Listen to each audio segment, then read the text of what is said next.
Ya warahmatullah, kita bersyukur kepada Allah Subhanahu wa taala yang terus memberikan dan mencurahkan nikmat-nikmatnya kepada kita, terutama nikmat memberikan hidayah sunnah, hidayah tauhid, hidayah iman, hidayah kebaikan, hidayah ketaatan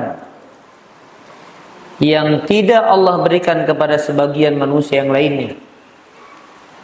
Yang sengaja bukan berarti tanpa dasar atau ketidaksengajaan Allah memilih di antara hamba-hambanya untuk beriman kepada Allah, untuk mentauhidkan Allah Subhanahu wa taala. Maka kita memohon kepada Allah ats-tsabat, keteguhan. Sebagaimana kita mempelajari ilmu tauhid ini untuk kita teguh di atas tauhid. Dan kita berharap memohon kepada Allah dengan penuh harapan. Semoga Allah Subhanahu wa taala kelak wafatkan kita juga di atas tauhid kepada Allah Subhanahu wa taala. Salawat dan salam semoga senantiasa tercurahkan kepada Nabi kita Muhammad sallallahu alaihi wa ala alihi wasallam. Seperti biasa kami buka majelis ini dengan doa memohon perlindungan dari syirik dan memohon ampun dari kesyirikan. Allahumma inna na'udzubika an nusyrika bika wa nahnu na'lam wa nastaghfiruka lima la na'lam. Baik, sudah dihafalkan doanya Bapak Ibu? Sudah hafal doanya? Seminggu saya kasih waktu tuh. Bapak-bapak siapa yang hafal coba?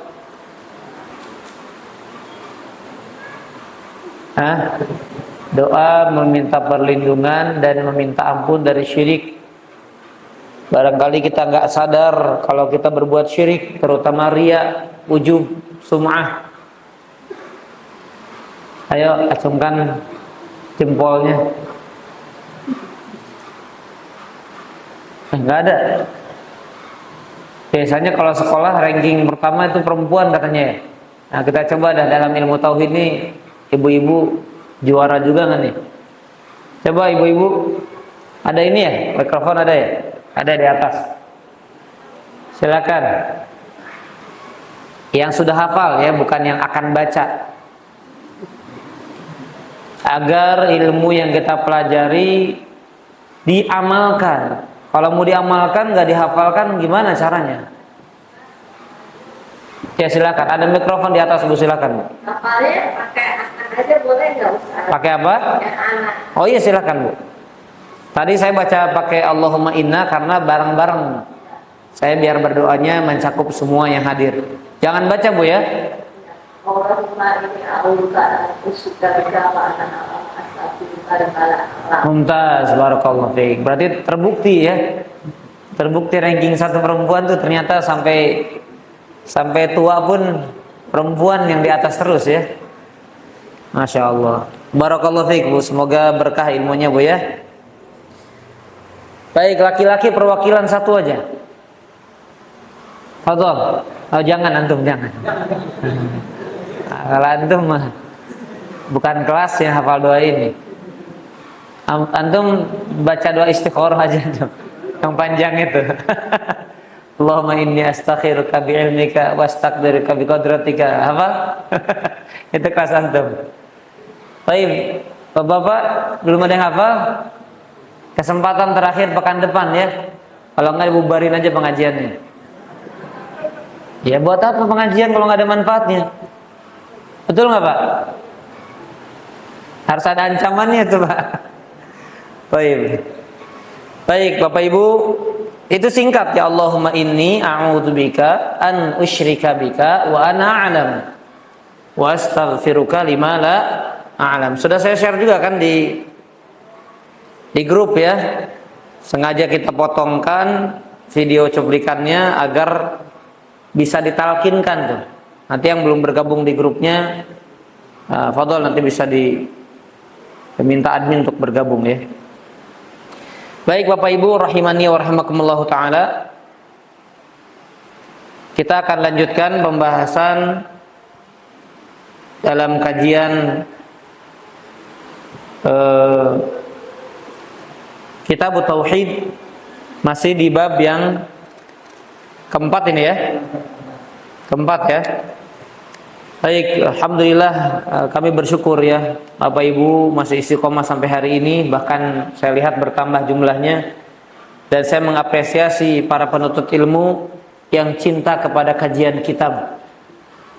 Karena kalau kajian tematik hampir semua orang suka, tapi kalau kajian kitab istiqomah jarang. Maka semoga Allah teguhkan kita bisa istiqomah mengkaji kitab, ya, cinta kepada kitab-kitab para ulama. Karena orang itu nggak akan matang ilmunya, mustahil ilmunya matang kalau hanya kajian tematik. Nggak mungkin matang ilmunya. Sampai kapanpun, mau 10-20 tahun dia belajar, kalau kajiannya sukanya tematik, sama seperti dia makan tapi cuma ngemil. Ya, kalau ngemilnya banyak gemuk juga ya. Maksudnya dia nggak tertata, nggak taksil. Jadi belajarnya itu nggak dari dasar, pondasinya, prinsipnya tidak didalami.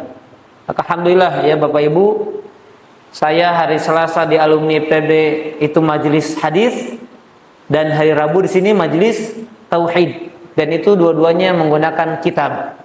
Yang satu kitab Al-Imam An-Nawawi dengan Al-Arba'in Nawawi, hari kemarin Selasa sebagian jamaahnya juga hadir di sana. Yang satu alhamdulillah di sini majelis kitab tauhid. Bahkan kita nggak pakai tema ya, hanya kitab tauhid. Biasanya nggak menarik itu bagi sebagian orang, kecuali orang-orang yang Allah rahmati dan Allah berikan hidayah kepada mereka. Dan kita salah satu di antara sekian banyak orang, atau kita menjadi sebagian orang yang Allah pilih untuk bisa mengkaji kitab-kitab para ulama. Baik, kemudian yang kedua sebelum kita mulai, ada sebuah pernyataan bagus Bapak Ibu sekalian. Apa definisi su'ul khotimah? Su'ul khotimah adalah orang yang wafat di atas keburukan, di atas maksiat, di atas dosa. Itu su'ul khotimah, akhir yang buruk. Orang yang mati dalam keadaan na'udzubillah sedang berzina, orang yang mati dalam keadaan sedang berjudi, orang yang mati dalam keadaan sedang nonton misalnya tontonan-tontonan yang berbau dosa, dan satu lagi orang yang mati dalam keadaan berbuat syirik. Dua-duanya sama-sama su'ul khotimah. Betul atau tidak? Yang satu dalam keadaan melakukan dosa, maksiat berupa zina, judi, tontonan dan lain sebagainya, dan yang satu dalam keadaan dia mati di atas kesyirikan. Sama-sama su'ul khatimah. Tapi apa perbedaannya? Apa perbedaan di antara dua jenis su'ul khatimah ini? Yang satu selama semuanya muslim ya, secara zahirnya. Yang pertama, dia tidak terancam kekal di dalam neraka. Tetapi yang satu, kalau jenis syirik akbar, syiriknya syirik akbar, maka dia terancam tidak akan pernah masuk ke dalam surga. Atau dengan kata lain, terancam kekal selama-lamanya di dalam neraka. Jadi sama-sama su'ul khotimah. Tetapi selama mukmin, kalau dia mati di atas kemaksiatan namun bukan kesyirikan, maka ada jaminan pasti kelak dia akan masuk ke dalam surga Allah. Itulah ahlu tauhid. Walaupun dia naqis fi imanihi, walaupun dia orang yang kurang dalam imannya. Baik, kita masuk di bab yang keempat, di hadis yang terakhir. Oh, hadis yang man mata ya, dari Ibnu Mas'ud. Versi terjemah silakan di halaman berapa itu? Antum sebutkan ya.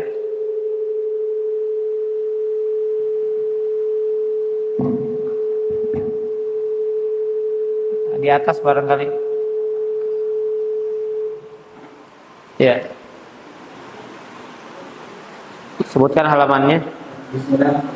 Halaman 17. Halaman 17 ya, versi terjemah di halaman 17. Diriwayatkan dari Ibnu Mas'ud radhiyallahu anhu bahwa Rasulullah SAW bersabda, "Man mata wa huwa yad'u min dunillah niddan dakhala an-nar Barang siapa yang mati dalam keadaan menyembah persembahan selain Allah, niscaya ia masuk dalam neraka. Hadis riwayat Al-Bukhari. Ya. Dari sahabat Ibnu Mas'ud radhiyallahu anhu, Rasul sallallahu alaihi wasallam mengatakan yang artinya siapa yang mati. Nah, ini tadi saya katakan ya, matinya su'ul khotimah, tapi jenis yang kedua, yaitu mati dalam keadaan dia masih mempersembahkan ibadahnya kepada selain Allah Subhanahu wa taala. Apapun jenis ibadahnya, entah itu ruku, entah itu sujud, entah itu berbagai macam jenis ibadah yang dipersembahkan untuk selain Allah, maka Nabi mengancam dia pasti akan masuk ke dalam neraka. Baik, para jamaah sekalian, azani Allah wa iyyakum ajmain. Kalau kita berbicara surga, coba tolong dicatat baik-baik. Kalau ada hadis atau ayat berbicara tentang amalan yang menghantarkan ke dalam surga, itu janji. Itu janji jaminan. Jikalau ada amalan yang membuahkan orang itu akan dimasukkan ke dalam surga, maka itu disebut dengan apa? Ayatu atau hadithu wa'din. Ayat hadis isinya janji. Jadi orang yang beramal saleh dijanjikan masuk surga. Ya. Tetapi sebaliknya, kalau ada ayat atau hadis menunjukkan sebuah amalan yang menghantarkan ke dalam neraka, menunjukkan kepada sebuah amalan yang menghantarkan kepada neraka, maka itu namanya apa? Hadis ancaman namanya. Jadi bedakan antara wa'ad dengan wa'id. Itu bahasa Arabnya. Ayat atau hadis yang pertama, saya ulang sekali lagi, yang menunjukkan kepada sebuah amalan di mana amalan tersebut membuahkan orang itu masuk ke dalam surga, maka itu namanya apa? Wa'ad. Apa arti wa'ad tadi? Janji. Yang kedua, kalau ada hadis atau ayat yang menerangkan sebuah amalan yang akan menghantarkan seorang hamba itu masuk ke dalam neraka, maka itu disebut dengan hadis wa'id. Panjang, wa'id. Artinya apa? Ancaman. Nah, jadi jangan sampai kita kepancing emosi kita, biarin aja Bapak Ibu. Kalau kita dapat postingan segala macam, jangan capek kita ngomentarin semua orang-orang ya. Ini orang-orang Wahabi ini apa-apa syirik, kafir, neraka, gitu kan ya? Itu kan fitnah mereka begitu. Ya. Maka kita tegaskan, kalau ada ayat atau hadis yang seorang itu diancam masuk neraka, itu baru ancaman, bukan sebuah kepastian. Kalau orang itu mati sebelum matinya taubat, kalau ternyata ada amalan yang menjadikan Allah mengampuni dosanya, nggak pernah ada di antara ustadz kita, syekh kita, imam kita yang pernah secara tegas menyatakan orang ini pasti masuk neraka, kecuali memang ayat dan hadisnya jelas menerangkan sebuah nama.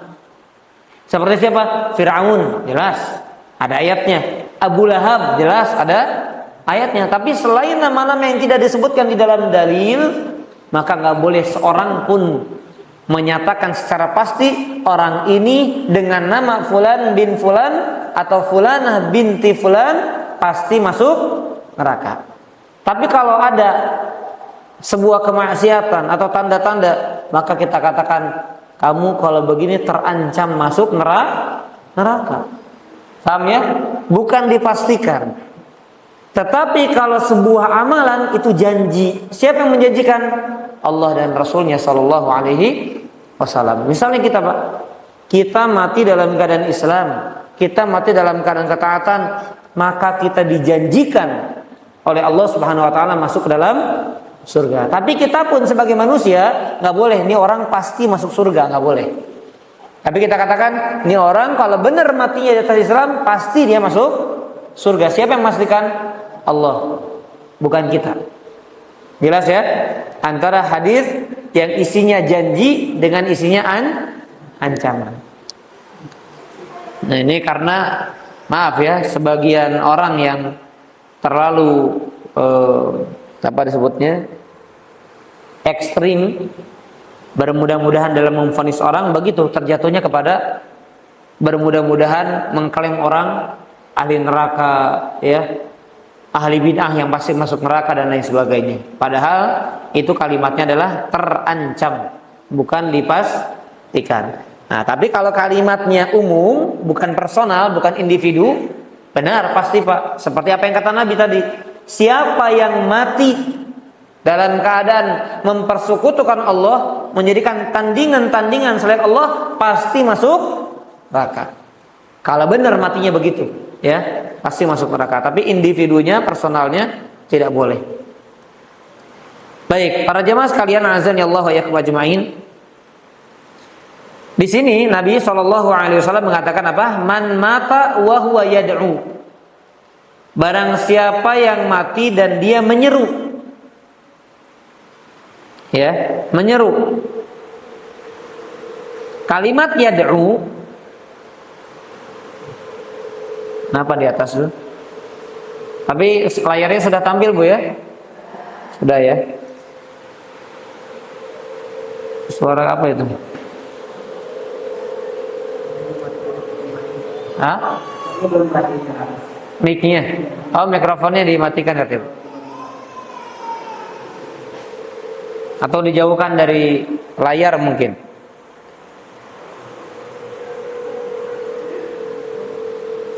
Dijauhkan. Nah, dimatikan. Hah?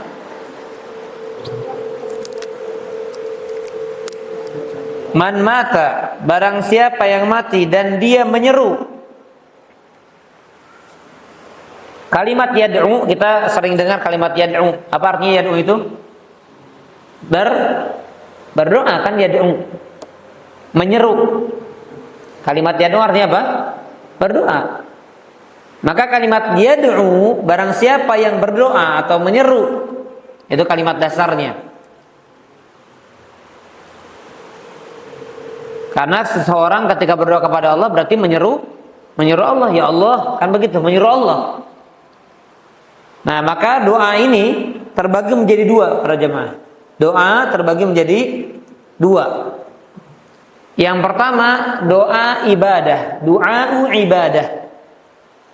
Doa itu terbagi menjadi dua. Yang pertama du'a'u ibadah.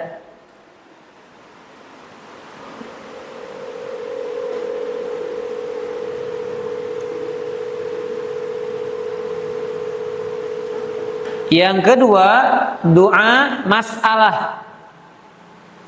Yang pertama doa ibadah, yang kedua doa masalah, yang artinya doa permintaan. Yang pertama doa ibadah, yang kedua doa masalah, yang artinya doa permintaan. Apa yang dimaksud dengan doa ibadah? Contohnya apa? Doa ibadah itu contohnya puasa, sholat, dan lain sebagainya, yang mana secara otomatis perhatikan, orang yang mengerjakan puasa, orang yang mengerjakan sholat, diantaranya ini dengan amalan tersebut dia memohon kepada Allah agar dosanya diampuni. Jadi doanya apa? Doanya bukan dengan lisan, tapi dengan lisan keadaan kita. Ada yang dengan lisan mulut kita, ada yang dengan apa? Keadaan kita. Benar nggak Pak? Bapak, Ibu, sholat, harapannya apa diantaranya? Diampuni dosa, dikasih pahala, dimasukkan ke dalam surga, dijauhkan dari api. Betul nggak? Dan memang wajib demikian. Itu yang dinamakan dengan ikhlas. Ikhlas itu murni mengharapkan imbalan, tapi dari Allah saja. Dan imbalan itu yang kita harapkan hanya dengan urusan akhirat, itu ikhlas. Makanya ketika seorang sholat, seorang puasa dan amal-amal ibadah yang lainnya itu secara tidak langsung memang dia sedang berdoa. Makanya yang pertama jenis doa adalah doa ibadah. Dengan ibadahnya dia berdoa agar dosanya diampuni, agar dimasukkan ke dalam surga, diangkat derajatnya, diberikan pahala, dihindarkan dari api neraka. Dia berdoa sama Allah. Ini yang disebut dengan doa ibadah. Nah, sama Bapak Ibu sedang bermajelis, Bapak Ibu sedang ngapain? Sedang berdoa. Sama, ini juga sedang doa. Doa apa tadi? Jenis doanya doa apa? Doa ibadah. Karena dengan kita bermajelis ilmu berharap dimudahkan jalan kita menuju surga, diampuni dosa-dosa dan lain sebagainya. Yang kedua, doa masalah. Artinya apa? Doa permintaan. Yang memang secara lisan, yang ada dalam mulut kita, memang ada perkataan yang kita ucapkan. Itu namanya doa masalah. Ya Allah, saya begini, saya ingin begini, saya berharap begini. Nah, itu namanya doa masalah, doa permintaan.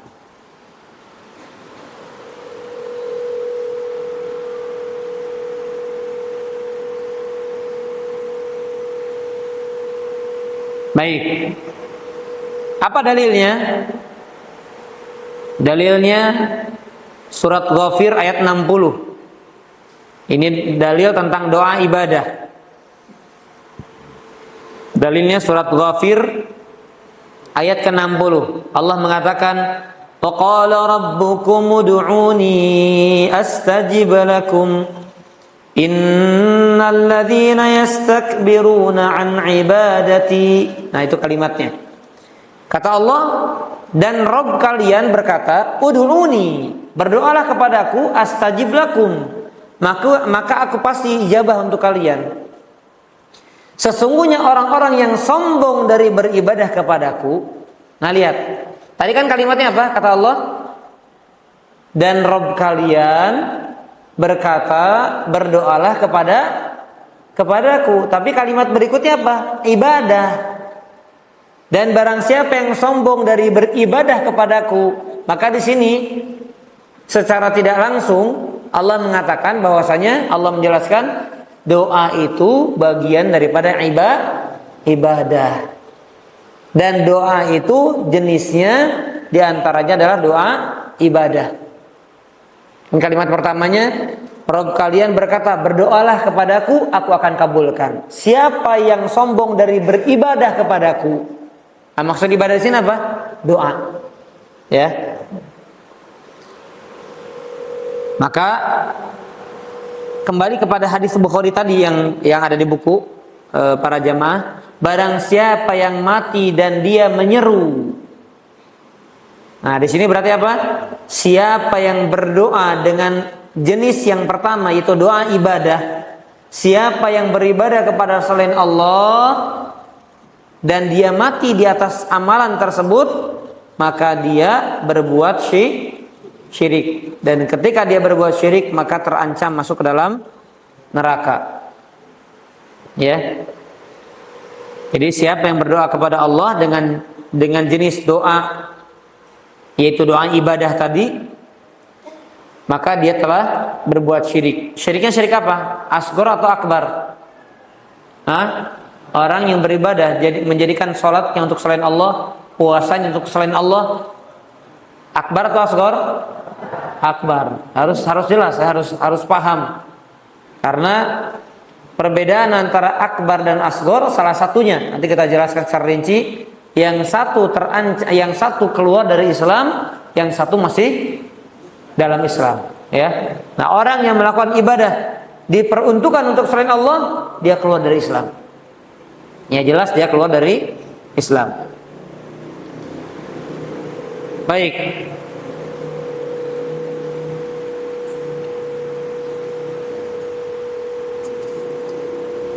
Yang kedua tadi, pembagian yang kedua, doa apa tadi? Doa masalah atau permintaan. Nah, jenis doa yang kedua ini tidak semuanya syirik. Jenis doa yang kedua ini, doa yang isinya permintaan, tidak semuanya syirik, tetapi di dalamnya ada perincian. Karena doa itu kan artinya apa tadi? Meminta. Doa itu kan menyeru, meminta sesuatu. Nah sekarang kalau saya atau kalau ada seorang minta kepada makhluk lainnya, syirik nggak? Hah? Kalau ada makhluk, nih ada manusia, minta kepada manusia lainnya, syirik atau tidak? Oh syirik kata ibu-ibu. Syirik nggak? Saya minta sama admin itu tolong benerin suara. Syirik berarti ya? Nggak jadi, syiriknya nggak jadi. Suaranya kenapa masih? Coba di ini lagi so. Kurang jauh kayaknya, coba Bu. Nah sudah jauh tuh ya. Jadi kalau ada hamba minta kepada hamba lainnya, syirik atau tidak? Ya tidak. Ketika si hamba yang dituju memang mampu memberikan. Contohnya tadi saya misalnya, Pak minta minum, mampu dia kasih, nggak syirik. Kecuali sesuatu yang dia tidak mampu berikan. Contohnya apa?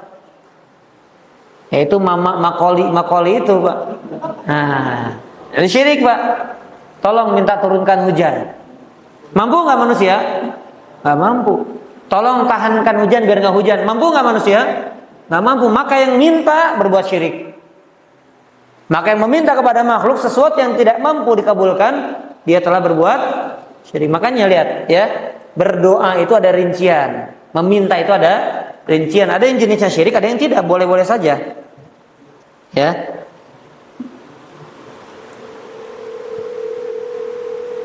Sebagaimana Nabi SAW mengatakan di hadis riwayat Ahmad, kata Nabi, man da'akum fa'ajibu. Siapa yang meminta kepada kalian maka penuhi. Berarti Nabi di sini tidak mengingkari. Siapa yang menyeru kalian, siapa yang mengundang kalian, siapa yang meminta kepada kalian, apapun jenis permintaannya yang memang mubah antara sesama hamba, maka kata Nabi apa? Penuhi.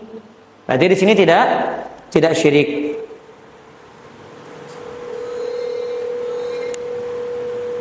Ya sama seperti orang fakir yang minta karena dia fakir, ya tolong kasih saya rezeki. Minta rezeki sama siapa Pak? Sama Allah. Tapi ada orang miskin dia butuh uang, minta rezekinya sama makhluk, boleh nggak? Ya boleh. Syirik nggak di sini Pak? Nggak syirik karena orangnya mampu ngasih uang. Dengan kata lain apa? Mampu manusia kasih rezeki. Boleh nggak Pak kita mengatakan kalau manusia kasih rezeki? Boleh nggak Pak? Hah? Bingung lagi nih, tauhidnya belum matang. Minta rezekinya dong bos. Boleh nggak? Apa ibu? Nggak jelas nih, iya apa enggak? Nggak boleh. Baik bapak-bapak, boleh apa enggak Bu? Ya tapi kalimatnya saya minta rezeki dong. Nah bedanya apa sama saya minta duit dong? Duit rezeki bukan? Berubah lagi ya digituin.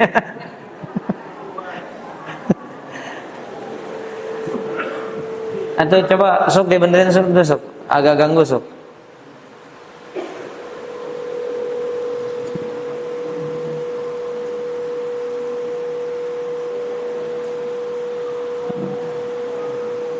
Coba buka ayatnya ya. Coba buka ayatnya. Ini biar jelas ya. Semoga kita semakin paham tentang tentang tauhid secara matang sehingga tidak salah paham. Raziqin.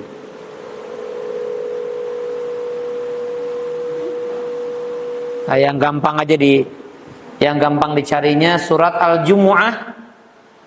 Surat Al-Jumu'ah ayat yang terakhir. Surat Al-Jumu'ah ayat yang terakhir, ayat 11.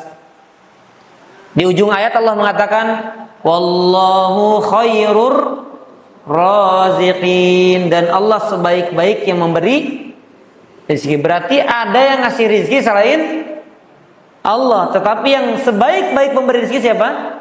Allah. Berarti boleh nggak? Sekali lagi saya katakan, tadi saya tanyakan, boleh nggak kita minta rezeki sama makhluk? Boleh. Boleh. Ya. Saya minta rezeki. Ya, boleh. Dengan arti tadi apa? Dengan arti minta sesuatu yang memang mampu diberikan oleh makhluk atau oleh hamba tersebut. Ya, seperti tadi orang fakir yang meminta kepada kita. Misalnya ada orang miskin, ada peminta-minta, minta. Ini yang benar fakir. Atau saudara kita yang susah misalnya, Dek, Bang, tolong dong saya minta bantuannya. Boleh nggak kita kasih? Boleh. Dia boleh nggak minta? Boleh. Syirik nggak? Ya nggak syirik. Karena meminta sesuatu yang mampu diberikan. Dan Allah mengatakan, farzuquhum min. Surat An-Nisa 8. Nah, kalimatnya apa, Pak? Beri rizki kepada mereka. Farzuquhum, beri rizki kepada mereka minhu darinya, dari harta waris. Ya. Nah, berarti kalimatnya dari Allah apa? Kita ngasih rizki sama orang. Tapi ingat, sebaik-baik pemberi rizki adalah Allah Subhanahu wa taala.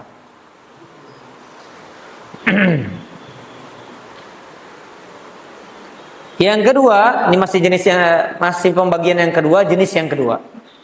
Yaitu apa? Apabila meminta kepada makhluk sesuatu yang tidak mampu dikerjakan kecuali oleh Allah saja.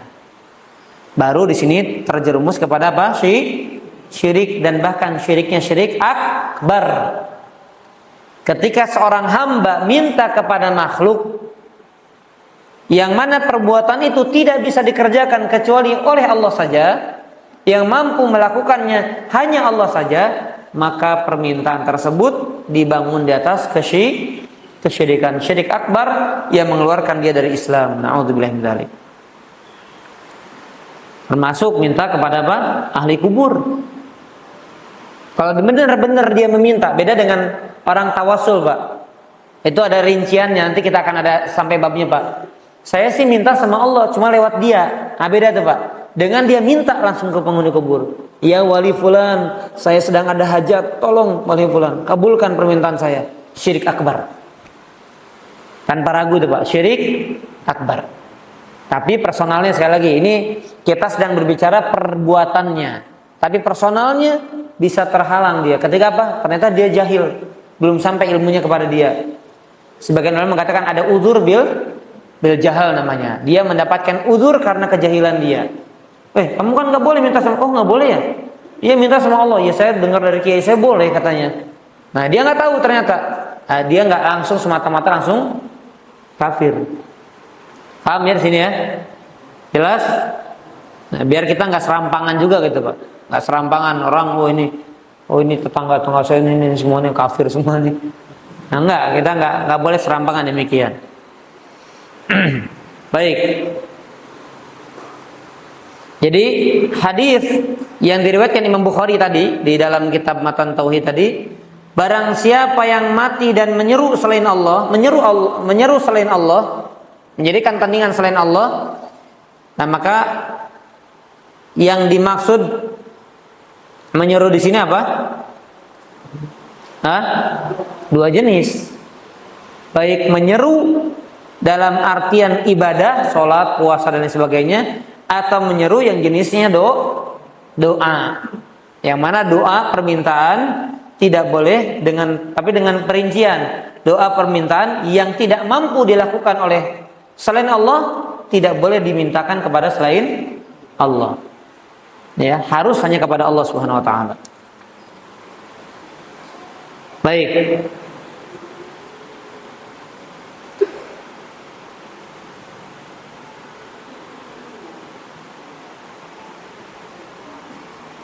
Kemudian hadis dalam kalimat hadis ini dikatakan apa? Dakhalan nar, maka dia masuk ke dalam neraka. Pertanyaannya, di sini Nabi tidak menyebutkan selama-lamanya, tapi sejatinya selama-lamanya atau tidak? Kalau orang mati menyeru selain Allah, beribadah kepada selain Allah, dia mati, kata Nabi apa? Masuk neraka. Pertanyaan saya, selama-lamanya atau tidak? Tapi hadis ini tidak mengatakan selama-lamanya, nggak ada abadannya. Jadi selama-lamanya atau tidak? Hah? Berbuat syirik Pak, akbar, mati. Selama-lamanya atau tidak? Selama-lamanya. Karena sekalipun tidak dalam dalil ini, tapi diterangkan dengan dalil yang lain. Ya. Sebagaimana yang ayatnya yang gampang aja deh Pak. Surat Al-Bayyinah kan, ayat yang ke berapa itu? Yang ke-6 ya. Innal ladzina kafaru min ahlil kitab wal musyrikina fi nari jahannama khalidina fiha ulaika hum syarrul bu, bukan khairul. Ulaika hum syarrul bariyah. Jangan dah neraka terus apa? Selama-lamanya dikatakan mereka adalah sebaik-baik makhluk. Karena hafalannya salah, ketukar tuh. Syarrul bariyah dengan khairul bariyah. Kalau khairul itu orang beriman setelahnya. Innalladzina amanu wa 'amilus solihati ulaika hum khairul bariyah. Jangan ketukar Pak ya. Nanti zamannya pada cengang semuanya. Ini imam kok gimana orang masuk neraka sebaik-baik makhluk. Baik.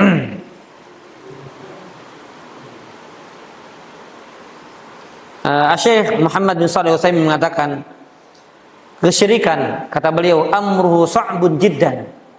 Kesyirikan itu perkaranya berat, sulit sekali. Laisa bil hayyin, bukan perkara rendah, bukan perkara sepele. Ya, jadi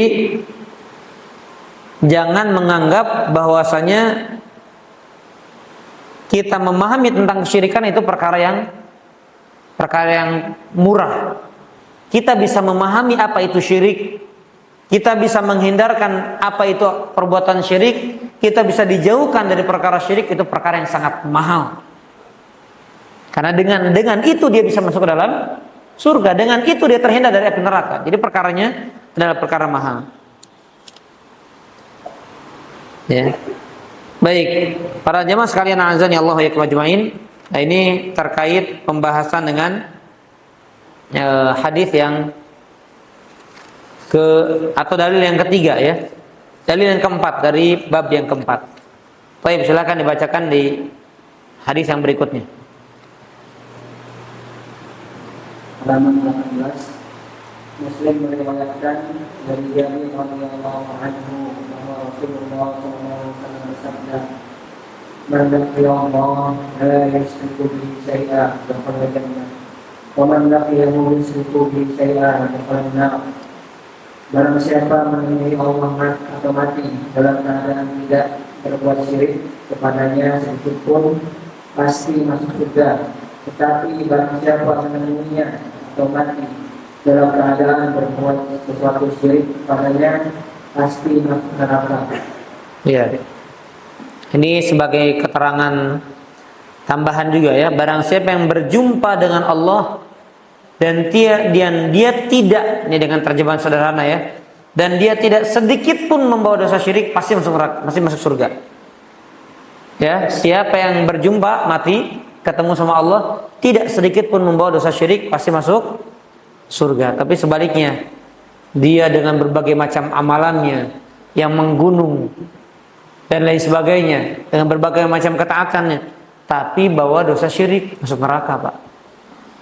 Karena sebagaimana sudah kita jelaskan pada pekan sebelumnya, syirik menjadikan seorang itu terancam tidak diampuni dosa-dosanya oleh Allah Subhanahu wa taala. Tidak diampuni dosa syirik ya. Baik, kalimat yang kedua, barang siapa yang berjumpa dengan Allah melakukan perbuatan syirik, barang siapa yang berjumpa dengan Allah dan dia membawa dosa syirik atau melakukan kesyirikan, masuk neraka. Nah, di sini pertanyaannya, masuk nerakanya kekal atau tidak? Tergantung. Apakah syirik besar atau syirik kecil? Kalau syirik besar maka kekal. Kalau syirik kecil maka tidak kekal, ya. Baik. Silakan dibaca permasalahannya. Kandungannya ya. Kandungan bab ini yang pertama, syirik adalah perbuatan dosa yang harus ditakuti dan dijauhi. Ya, doanya juga dihafalkan ini ya. Kita berlindung kepada Allah dari syirik agar dijauhkan kita dari syirik.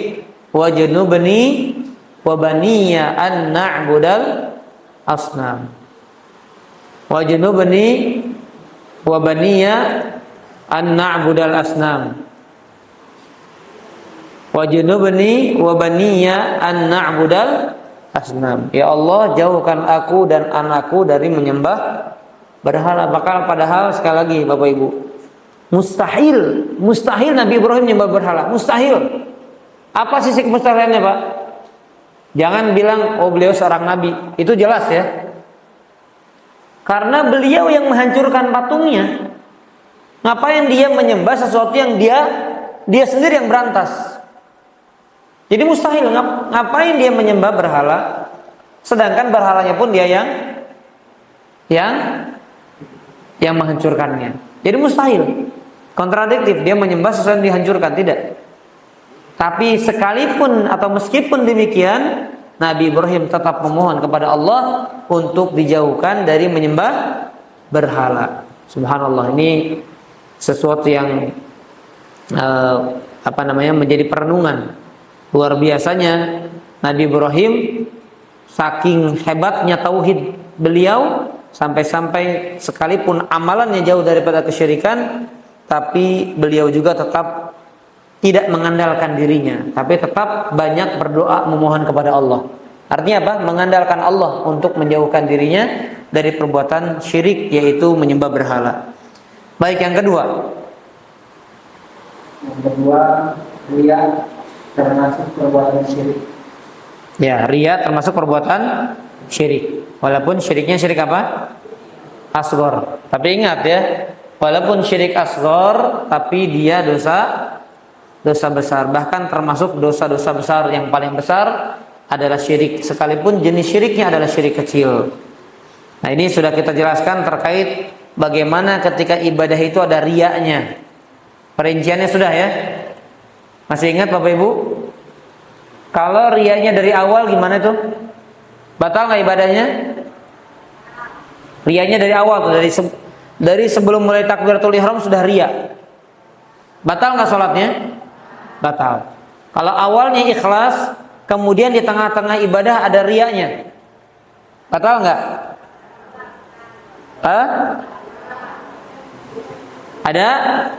Ada dua. Batal kapan batalnya? Kalau dia biarkan, dia nikmati, dia mengalir ibadahnya dengan riya sampai akhir, batal, rusak. Tapi kalau dia lawan, maka tidak mempengaruhi sedikit pun ibadahnya. Muncul riya, tapi dia lawan, dia ingkari. Karena memang hampir sulit kita Pak terhindar dari sifat tersebut, betul atau tidak? Apalagi di zaman sekarang yang serba kelihatan. Sodakoh diumumin.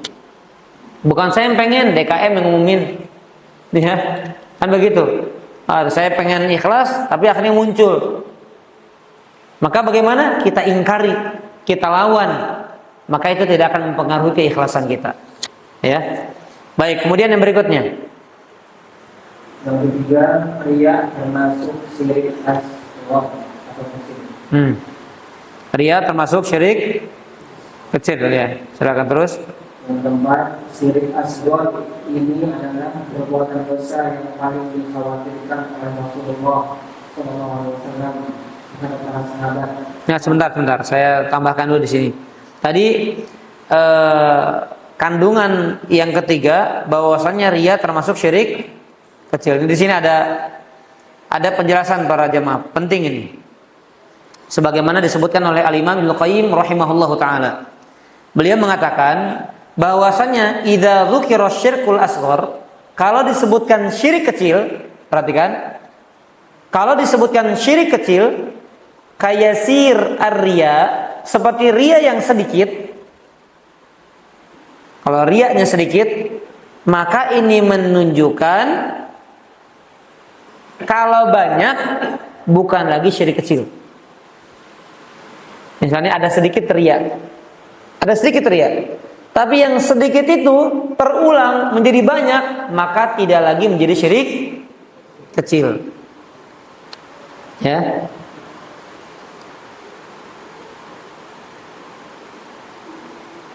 Li'annahu law kana yura'i fi kulli amalin lakana musyrikan syirkan akbar.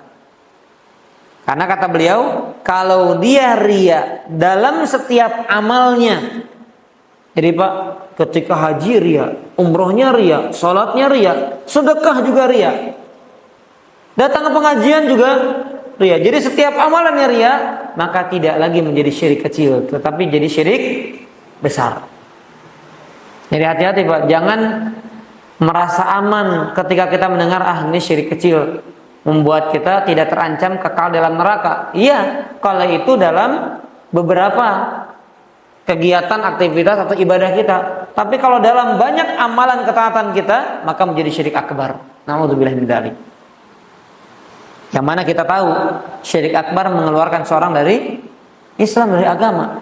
Berarti kalau setiap amalannya banyak riyanya, na'udzubillah min dzalik, itu menyebabkan seorang itu terjerumus kepada syirik akbar, ya. Baik, silakan. Yang keempat diulang. Yang keempat, syirik asghar ini adalah perbuatan dosa yang harus dikhawatirkan oleh Rasulullah SAW terhadap para sahabat. Padahal mereka itu adalah orang-orang saleh. Ya. Baik. Jadi syirik asghar ini adalah syirik yang paling ditakutkan Nabi SAW menimpa para sahabatnya. Artinya apa? Syirik asghar ini adalah syirik yang paling ditakutkan oleh orang-orang soleh, yang paling dikhawatirkan oleh orang-orang soleh. Berarti kita bisa ambil kesimpulan, tanda orang soleh takut dengan riya. Kalau kita tidak khawatir itu menimpa kita, berarti kita belum sampai derajat orang soleh. Salah satu tanda orang soleh selain daripada tanda-tanda amalan lain adalah dia takut terjatuh kepada apa? Riya, takut dipuji sama manusia, Pak. Takut disanjung sama manusia. Itu tanda-tandanya. Dan kenapa orang-orang soleh paling khawatir dengan syirik asghar? Kenapa, Pak? Karena saking samarnya, nggak kerasa. Itu takutnya. Ya, karena kalau yang kelihatan dia bisa hindari. Nah, yang samar ini, yang halus ini, yang dia merasuk tanpa disadari, itulah yang paling dikhawatirkan oleh orang-orang soleh. Karena secara umum jiwa itu senang dipuji, Pak. Ya, Bapak Ibu, secara umum jiwa itu senang kalau sedang beribadah itu dapat pujian. Na'udzubillah min dzalik. Semoga Allah jauhkan kita semua dari perbuatan tersebut atau dari sifat tersebut, suka dan senang disanjung, dipuji. Makanya ada sebuah perkataan dari kalau nggak salah seorang tabi'in, ya, Abdullah bin Abi Mulaikah. Abdullah bin Abi Mulaikah. Beliau mengatakan di antara tanda kemunafikan adalah benci dihinakan dan senang dipuji. Jadi kalau orang nggak suka dihinakan tapi suka dipuji, itu tanda orang munafik. Sebaliknya kalau orang beriman tidak masalah dihinakan dan dia khawatir kalau dipuji terus. Ya, itu orang beriman. Dia tidak masalah kalau dihinakan, tapi dia khawatir kalau senantiasa mendapatkan pujian. Ya, terus. Surga dan neraka adalah dekat. Ya. Jadi ini berdasarkan hadis lain juga, ya.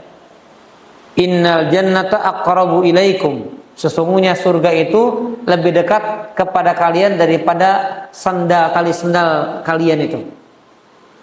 Di Bapak Ibu, surga itu ingat dekat. Nah, itu kan senang dulu tuh. Tapi neraka juga dekat begitu. Ya, surga itu lebih dekat kata Nabi dibandingkan tali sendal yang ada pada sendal kalian. Tapi demikian dengan neraka. Jadi hati-hati. Orang mukmin, orang yang bertakwa, dia berhati-hati. Sebagaimana dia berusaha beramal, kenapa? Oh, surga sebentar lagi nih dekat. Tapi dia pun mencegah dirinya dari perbuatan-perbuatan yang bisa menghantarkan ke dalam neraka. Kenapa? Karena tergelincir sedikit masuk neraka, karena saking dekatnya neraka itu. Semoga Allah karuniakan kita rasa takwa agar dijauhkan dari perbuatan-perbuatan yang menyeret kita ke dalam neraka. Allahumma amin ya rabbal alamin. Baik, selanjutnya Yang keenam, lekapnya surga dan neraka telah sama-sama disebutkan dalam hadis. nah iya tadi ya, barang siapa yang berjumpa dengan Allah tidak berbuat syirik masuk surga. Barang siapa yang berjumpa dengan Allah membawa dosa syirik masuk neraka. Jadi sama-sama dekat gitu. Bawa dosa syirik neraka, nggak berbuat syirik surga. Dekat dua-duanya. Ya, terus. Yang ketujuh, barang siapa mati dalam keadaan tidak berbuat syirik kepada Allah sedikit pun pasti masuk surga. Tetapi barang siapa mati dalam keadaan berbuat sesuatu syirik kepadanya pasti masuk neraka. Sekalipun dia termasuk orang yang paling taat kepadanya. Nah, itu ya. Jadi hati-hati Bapak Ibu sekalian, kita semua ini berhati-hati. Sekalipun dia orang yang paling getol, paling rajin ibadahnya, tetapi kalau dia datang menghadap Allah membawa dosa syirik, maka dia akan masuk ke dalam neraka. Na'udzubillahi min dzalik. Ya, terus selanjutnya yang ke-8. Yang ke-8, masalah penting, yaitu bahwa Nabi Ibrahim memohon kepada Allah untuk diri dan anak cucunya supaya dijauhkan dari perbuatan menyembah berhala. Ya, tadi sudah disinggung ya. Baik. Terus Yang ke-9, Nabi Ibrahim mengambil pelajaran dari keadaan sebagian besar manusia, yaitu bahwa mereka itu adalah sebagaimana kata beliau,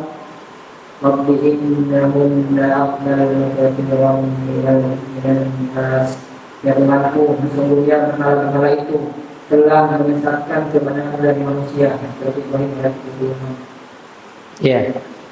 Terus Yang ke-10, bab ini mengandung tafsir kalimat la ilaha illallah sebagaimana dalam hadis yang diriwayatkan oleh Al-Bukhari, yaitu pembersihan diri dari syirik dan pemurnian ibadah kepada Allah.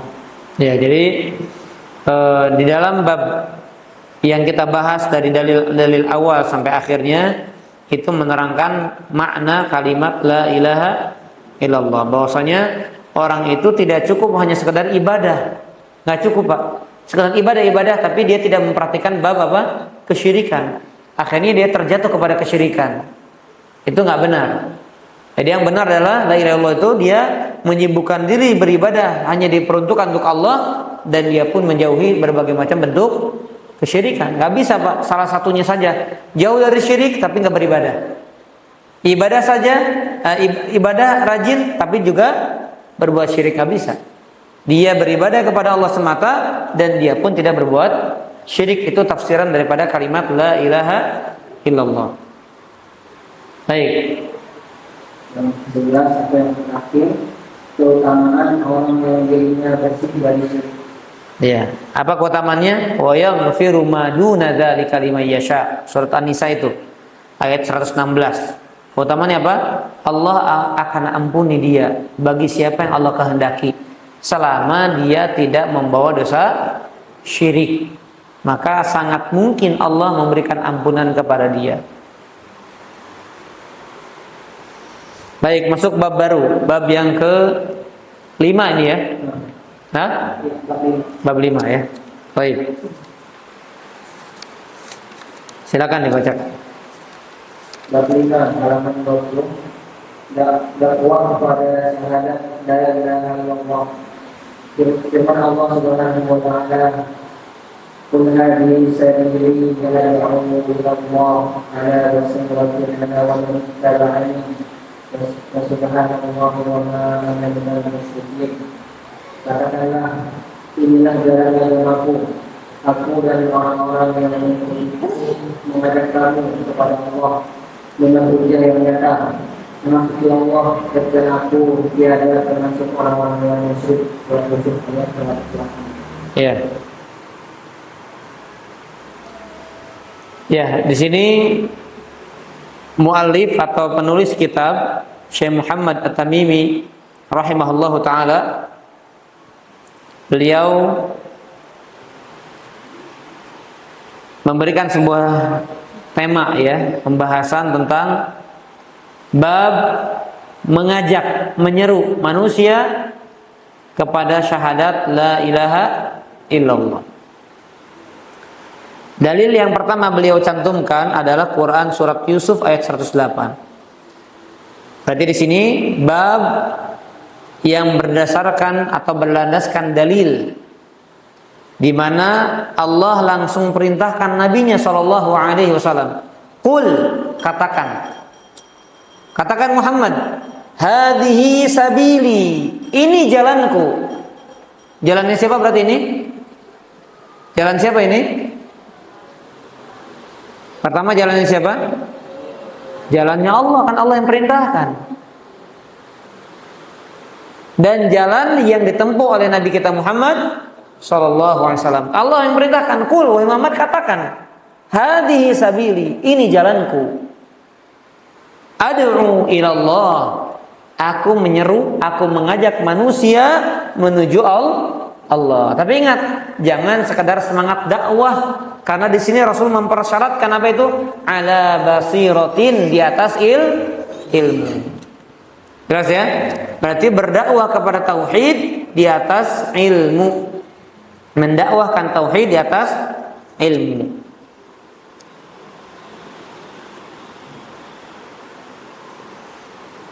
Baik, yang dimaksud dengan kalimat sabili, jalanku, itu apa artinya? Tata caraku. Ya, tata caraku beribadah, tata cara berdakwah. Jadi cara berdakwah ikuti Nabi, tata cara beribadah juga ikuti Nabi. Nah, maka kita lihat bagaimana dulu Nabi berdakwah. Apa yang pertama kali didakwahkan? Apa itu? Tauhid. Apa yang senantiasa didakwahkan? Apa itu? Tauhid. Apa yang terakhir didakwahkan Nabi apa? Tauhid juga. Makanya kita baca tuh. Tauhid dulu, tauhid lagi, tauhid terus. Tauhid dulu, tauhid lagi, dan tauhid terus. 5 hari Nabi sebelum wafat yang didakwahkan Nabi apa? Tauhid. Di antaranya apa? Hadis tentang apa? Tentang ghulu, jangan berbuat ghulu. Itu 5 hari sebelum Nabi wafat sallallahu alaihi wasallam. Padahal sahabat udah matang tauhidnya, Pak. 20 berapa tahun Nabi berdakwah? 23 tahun. Fase 10 tahun di Mekah, 13 tahun di Mekah, fase setelah hijrah 10 tahun. Tapi Nabi sekalipun sudah sahabat-sahabat sudah matang, Nabi ingatkan. Karena sesungguhnya kata Nabi, ittakhadhu qubur anbiya'ihim masajid. Itu di antara dakwah Nabi terakhir. Di antara, bukan paling terakhir. Hati-hati kalian dari sikap berlebih-lebihan. Sesungguhnya orang-orang Yahudi pun menjadikan kuburan-kuburan orang-orang soleh di antara kalian itu sebagai apa? Masjid. Terjadi kita, Pak. Menjadikan kuburan sebagai apa? Masjid. Kuburan dibangun di atas masjid. Sampai ada kiainya bilang apa? Kalau pengen orang-orang Wahabi itu gak pengajian di masjid, bangun kuburan di masjid. Orang Wahabi gak mau tuh sholat di sana. Sampai ada yang menyuruh begitu, Pak. Na'udzubillah min dzalik. Biar Wahabi itu anti dakwah di masjid, sholat di masjid, gak ngerebut masjid kita nih. Caranya apa? Bangun kuburan di masjid. Karena mereka gak mau. Sampai begitu, Pak. Na'udzubillah. Fitnahnya luar biasa. Na'udzubillah min dzalik ya. Itulah hidayah ketika Allah cabut dari seorang hamba. Allah palingkan hatinya. Dan siapa yang salah, Pak? Apakah Allah memalingkan begitu saja hambanya, Pak? Tidak. Siapa yang salah, Pak? Hambanya sendiri. Coba dibuka surat As-Saff itu, Pak. Dicatat surat As-Saff itu. Ayat keempat kalau nggak salah ya. Ayat 3 atau 4. Falamma zaghu, ketika mereka berpaling. Siapa yang berpaling berarti? Manusia yang berpaling. Ketika manusia berpaling, falamma zaghu azaghallahu qulubahum. Allah yang palingkan kemudian hatinya. Salah siapa? Salah manusianya. Kenapa dia berpaling? Makanya kemudian Allah Subhanahu wa taala sengaja palingkan sejauh-jauhnya. Na'udzubillahi min dzalik. Baik, ya sekali lagi dakwahnya para nabi tauhid. Kemudian itu diperintahkan kita berarti berdakwah dengan dakwahnya para nabi, dengan dakwahnya Nabi sallallahu alaihi wasallam. Demikian pula dengan ibadah. Kita harus beribadah kepada Allah dengan tata cara yang diajarkan dan dicontohkan oleh Nabi kita Muhammad sallallahu alaihi wasallam. Baik. Jamaah sekalian rahimani wa rahimakumullah taala. Kalimat ala basiratin, para ulama mendefinisikan atau menafsirkan ala basiratin itu ala ilmin, di atas ilmu. Jadi nggak bisa para jamaah orang dakwah tanpa ilmu, nggak bisa. Nah sekarang ini lagi rame-ramenya juga Bapak Ibu sekalian. Ada artis tiba-tiba jadi ahli tafsir Quran. Ya, dia mempersyaratkan kalau mau belajar dengan saya kosongkan dulu ilmu kalian. Nggak bisa kalian ikut saya tapi kalian ikut guru lain, beda, nggak bisa. Jadi kosongkan dulu sebagaimana kalian kertas putih, baru bisa nyambung dengan ilmu saya. Nah ini Bapak Ibu, maaf ya, saya malu kadang orang-orang seperti itu mau dia ngafal ayat-ayatnya, sampai hafal ayat-ayatnya Pak, walaupun cara baca Qurannya nggak benar, tajwidnya juga, maaf ya, bukan saya merasa saya paling hebat, bukan, tapi baca Qurannya juga masih banyak yang perlu dikoreksi. Tapi yang ngaji Bapak Ibu disuruh ngapalin doa dari berbuat syirik seminggu nggak apa. Masa kalah sama orang-orang yang menyimpang Bapak Ibu? Masa harus menyimpang dulu dari jalan itu baru ngapalin Quran? Ya maaf ini buat motivasi Bapak Ibu ya. Masa kalah sama orang-orang yang jauh dari jalannya, jalan yang benar Pak, dari manhaj yang benar. Tapi dia mau tuh ngapalin dalil-dalil untuk mendakwahkan manusia dengan cara dakwah dia itu Pak, dengan metode dia. Coba dibuka Pak, ada artis yang biasa Pak, saya nggak akan sebut nama ya, yang biasa perannya antagonis itu Pak, jadi ustadz Pak, yang nontonnya ribuan itu. Subhanallah, ngeri, fitnah akhir zaman ini ngeri Pak. Tapi saya nggak heran. Kenapa? Karena saya sudah hafal dalilnya, bahwasanya nanti di akhir zaman akan muncul orang-orang ya Pak, orang-orang yang nggak berilmu, yang diminta fatwa, kemudian dia berfatwa tanpa ilmu. Wah udah dikatakan sama Nabi, jadi ya saya yakin sama Nabi pasti itu terjadi. Nah muncul tuh orang-orangnya, ya. Na'udzubillah min dzalik. Penasaran nggak namanya? Cari sendiri ya.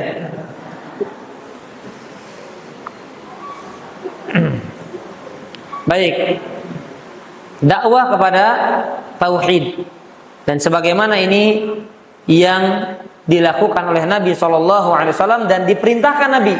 Contohnya kepada siapa?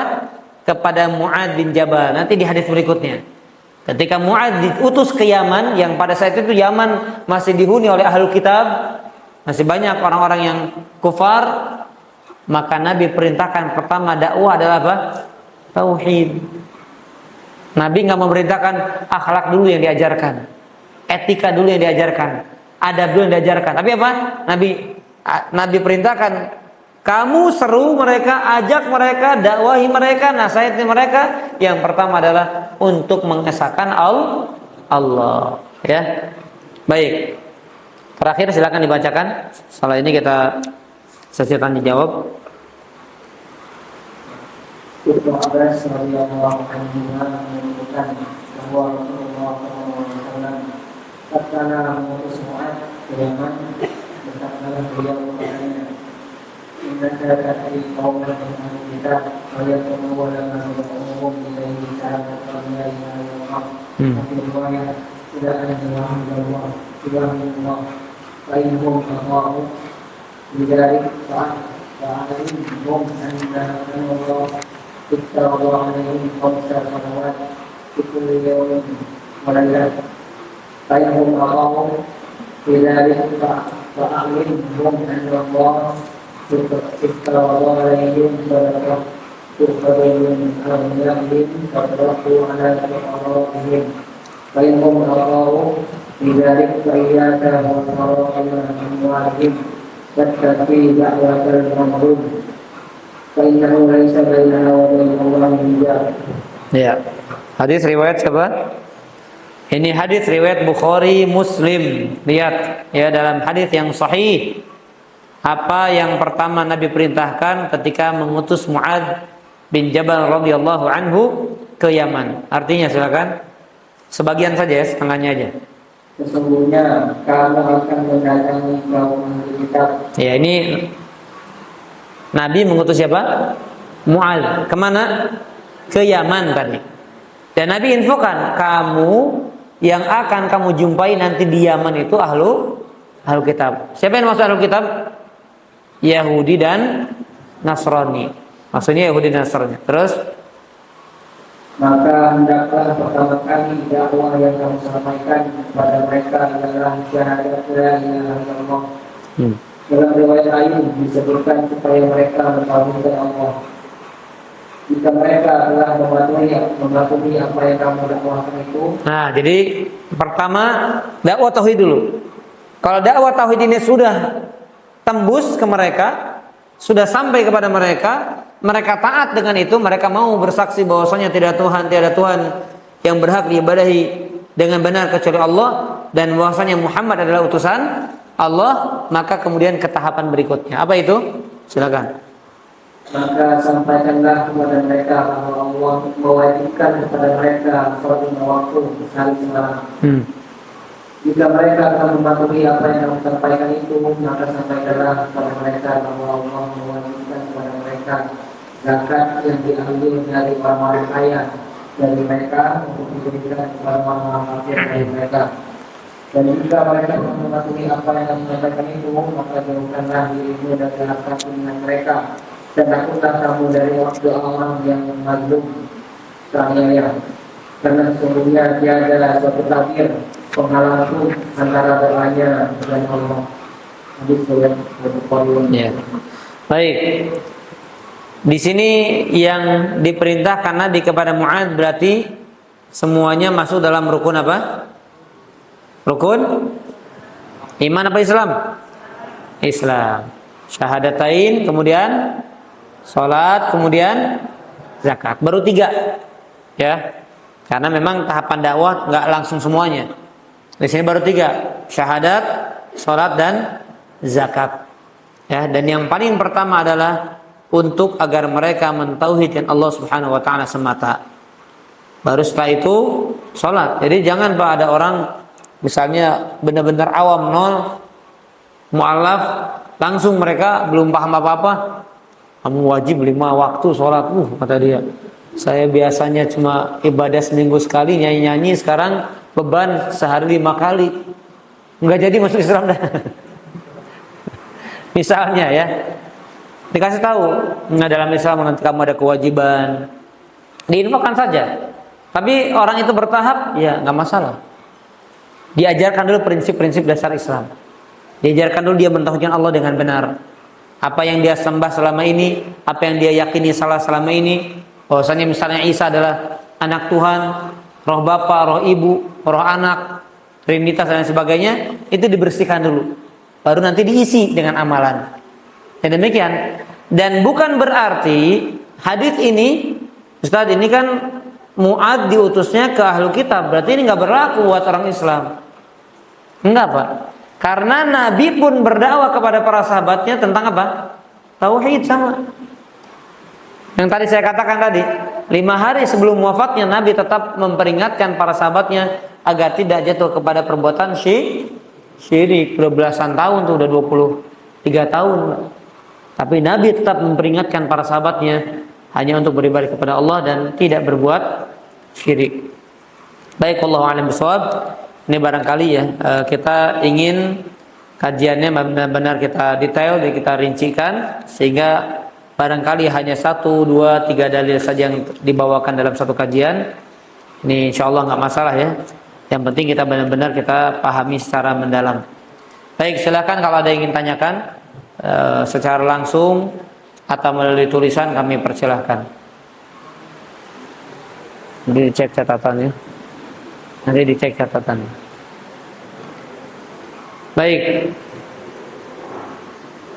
Ada pertanyaan secara tulisan dulu di sini ya. Bismillah Ustaz. Antara doa istri dan doa ibu mana yang lebih mustajab? Subhanallah. Dari suami-suami takut istri biasanya ini. Oh, bukan ya. Bukan. Nah, ini biasanya dari suami yang sering dapat postingan bahwasanya rezeki itu karena ada doa istri yang kuat di belakangnya. Biasanya dapat postingan itu biasanya. Baik, doa yang paling mustajab bagi kita sebagai seorang anak, orang tua. Ya, orang tua yang paling mustajab. Nggak bisa sebanding dengan istri, nggak. Istri yang bukan yang melahirkan kita. Istri yang memang yang membantu kita, yang menolong kita, yang mengurus kita. Tapi yang melahirkan kita, yang menyusui kita, yang mengandung kita, yang mengurus kita sampai dewasa, sampai besar, itu orang tua kita. Dan memang ada dalil secara khusus, salatu da'awat, dan tidak disebutkan istri di situ. Ada 3 doa, la turad, tidak akan ditolak oleh Allah. Doaul walid li waladihi, doa orang tua untuk anaknya. Jadi jangan semangat minta doa kepada istri melebihi semangat dia minta doa kepada ibunya, kepada orang tuanya. Di sini walid umum ya, baik bapak ataupun ibu, ayah ataupun bundanya. Yang kedua doa orang musafir, dan kemudian doa orang yang terzalimi. Wallahu a'lam bishawab. Ya, silakan, ada lagi yang tanyakan? Silakan Bu. Waalaikumsalam warahmatullahi wabarakatuh. Ustaz mau nanya ini, kalau setiap amalan dia merasa dia selalu, apa sebabnya termasuk ke syirik besar, Ustaz? Kalau dia merasa Dia selalu dia berbuat, kalau dia, tapi apa sebabnya itu termasuk syirik besar gitu, Ustaz? Apa sebabnya? apa sebabnya ketika dia riya terus menjadi syirik besar, begitu Bu? Iya. Ya. Kenapa menjadi syirik besar? Karena menjadi dosa yang menumpuk, Bu. Berarti menunjukkan, ini tadi saya tidak mengungkapkan ya. Ketika dia terus riya dalam setiap amalannya, berarti murni tidak ada keikhlasan dalam dirinya, Bu. Tidak ada tujuan Allah, itu nggak ada. Berarti kalau tidak ada tujuan Allah, berarti tujuan dia makhluk selain Allah. Orang yang menunjukkan ibadah kepada selain Allah, syirik apa berarti itu? Syirik akbar. Semua ibadahnya diperuntukkan untuk selain dia, syirik akbar. Itu yang menyebabkan riya yang terus menerus, atau riya dalam setiap amalannya yang tadinya syirik asghar menjadi syirik akbar. Itu alasannya, Bu. Wallahu a'lam bishawab. Ustaz, ada lagi ya? Ya, silakan. Assalamualaikum. Sudah tanya, bagaimana hukum, ini agak topik ya Ustaz, bagaimana hukum menggugurkan kandungan karena tahu? Coba pelan-pelan, putus-putus. Hukum menggugurkan kandungan karena diketahui adanya kecacatan pada janin. Digugurkan saat janin belum berusia 4 bulan. Mohon penjelasannya Ustaz. Baik. Ada fatwa ulama terkait hal ini sebetulnya ya. Hukum asalnya, Allahu a'lam bishawab. Hukum asalnya seorang itu mempertahankan, ini yang kalau bernyawa ya, mempertahankan sesuatu itu yang akan diberi nyawa atau yang bernyawa. Dipertahankan hukum asalnya. Ya, ada misalnya seperti kasus ini, bicara kasus lain. Ada orang yang sudah diambang kematian. Biasanya tuh sudah kabel di mana-mana tuh ya. Itu kata dokter, ini sudah nggak bisa diselamatkan. Maka bagaimana? Apa udah cabut aja? Cabut atau tetap diupayakan hidup? Ya, ada sebagian mengatakan kalau otaknya itu sudah mati, maka itu menunjukkan fisiknya pun sudah mati. Jadi ya percuma ditolong pun percuma. Ada yang mengatakan demikian ya dalam fatwa. Ini pernah saya hadapi langsung di hadapan saya kasus seperti itu, sehingga saya cari dan konsultasi dengan para asatidz itu ya. Jadi saya ingat dengan kalimatnya, kalau bisa dipertahankan nyawa itu ada, maka kenapa harus digugurkan? Tapi kalau tadi madorotnya, ya madorotnya apa? Kecacatan itu dalam hal apa? Karena kalau misalnya sekedar cacat fisik, ya jangankan tadi yang dalam janin, Orang yang sudah terlanjur lahir, dia merasa kecewa dengan takdir Allah, ternyata naudzubillah min dzalik. Anak yang misalnya ada kekurangan, bisa-bisa dibunuh juga nanti. Ya kalau seperti itu ya. Wallahu a'lam bishawab. Baik. Terus dilanjutkan silakan. Ada lagi Ustaz. Ya. Ustaz, di dalam buku zikir dan doa seperti ini, Allahumma biar kita doa waktu berdoa al-Fatihah ahli ma'alindan hayat al-Fatihah watawal ini juga alindan waktu al-Fatihah. Allah. Iya.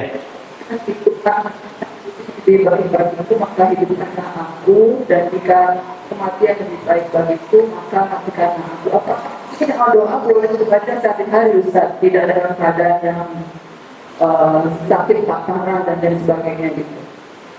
Nah dibaca dalam gimana Bu? Pertanyaannya tadi apakah doa yang seperti ini boleh dibaca?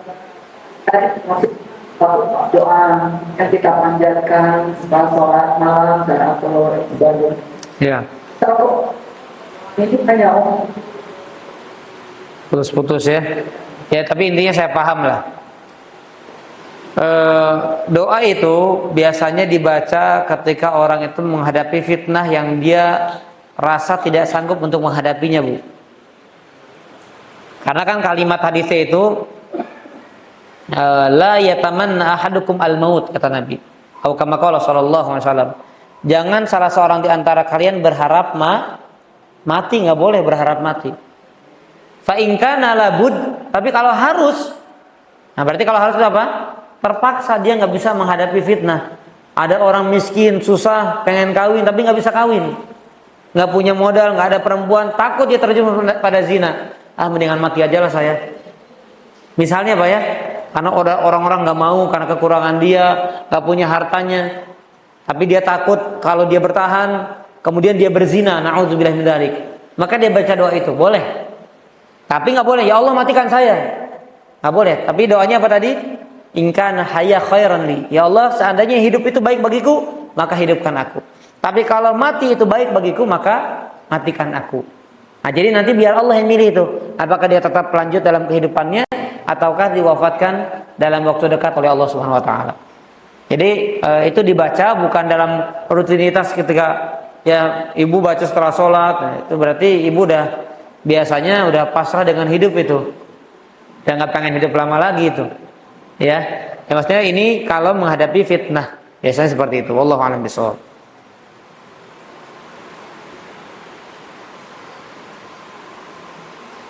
Baik, ada lagi pertanyaan?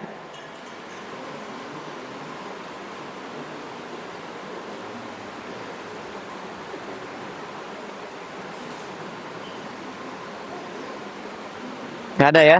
Baik, kita cukupkan. Kita cukupkan pertemuan kita pada pagi menjelang siang hari ini. Semoga bermanfaat. Dan kami harap apa yang dicatat Bapak Ibu dibaca lagi di rumah ya. Ilmu tauhid harus menjadi ilmu yang prioritas kita murojaah. Kita pelajari, kita hadiri, kita amalkan. Dan ini sekali lagi adalah kunci kemenangan, kunci kesuksesan, kunci kebahagiaan dan kunci keselamatan dunia dan akhirat kita. Maka kalau kita benar-benar menyadari, memahami itu, kita akan tahu mana prioritas dalam hidup kita, mana prioritas dalam belajar kita, mana prioritas dalam murojaah kita, dan mana prioritas dalam amalan kita. Wallahu a'lam bishawab. Subhanakallahumma bihamdika asyhadu an la ilaha illa anta astaghfiruka wa atubu ilaik. Wassalamualaikum warahmatullahi wabarakatuh.